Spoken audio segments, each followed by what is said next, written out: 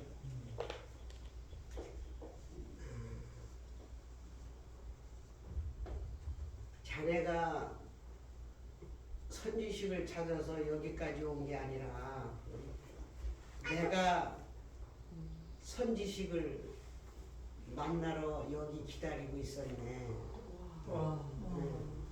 자네가 찾아온 게 아니라 내가 기다리고 있었다는 거죠.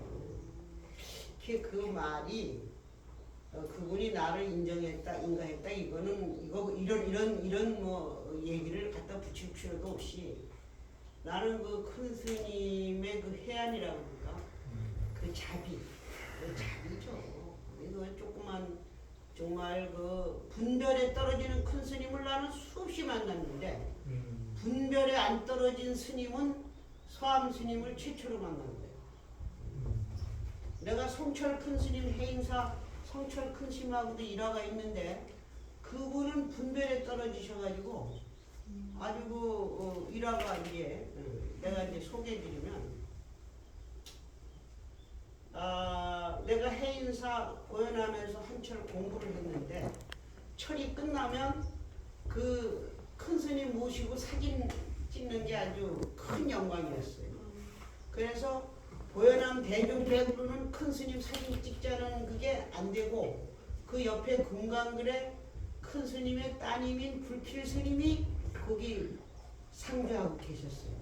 그러니까 불필 스님의 백을 써서 불필 스님이 부탁을 해서 우리가 고연함 대중이 내일 모레면 해제인데, 해제하기 전에 큰 스님을 이제 뵈러 백년함.